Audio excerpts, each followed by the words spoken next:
High thyroid blood டெஸ்ட்டை பற்றி நமக்கு இருக்கக்கூடிய 2 முக்கியமான சந்தேகங்களை பற்றி தான் இந்த வீடியோவில் பார்க்க போகிறோம். அதற்குண்டான தெளிவு நான் கொடுக்க போகிறேன். இந்த வீடியோவை கடைசி வரைக்கும் பாருங்க.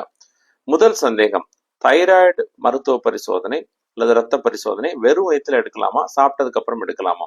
வெறும் வயிற்றுலையும் எடுக்கலாம், சாப்பிட்டதுக்கு அப்புறம் கண்டிப்பா எடுக்கலாம். சாப்பிட்டதுக்கு அப்புறம் எடுக்கக்கூடிய வேல்யூ கொஞ்சம் ஃபிளக்சுவேஷன்ஸ் இருக்கும், அது உங்க டாக்டர் இன்டர்பிரட் பண்ணிக்கிறாரு. பட் ப்ரீவியஸ் தைராய்டு டெஸ்ட் வந்து நீங்க என்ன பேட்டர்ன்ல எடுத்தீங்கன்னு பாருங்க. ஃபாஸ்டிங்ல எடுத்திருந்தீங்கன்னா இப்போ ஃபாஸ்டிங்ல எடுங்க, சாப்பிட்டதுக்கு அப்புறம் எடுத்திருந்தீங்கன்னா இப்போ சாப்பிட்டதுக்கு அப்புறம் எடுங்க. ஒரு பேட்டர்னை ஃபாலோ பண்ணுங்க. செகண்ட் டவுட், தைராய்டு டெஸ்ட் எடுக்கிற அன்னைக்கு தைராய்டு மெடிகேஷன் எடுத்துக்கலாமா?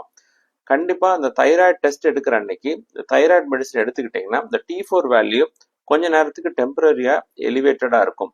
அதுக்காண்டி நீங்க டெஸ்ட் எடுத்து முடிச்சதுக்கு அப்புறம் வந்து இந்த தைராய்டு மெடிசன் எடுத்துக்கிறது ரொம்ப நல்லது. ஸோ இந்த வீடியோவை நிறைய பேருக்கு ஷேர் பண்ணுங்க. இந்த விஷயம் நிறைய பேருக்கு தெரியாது.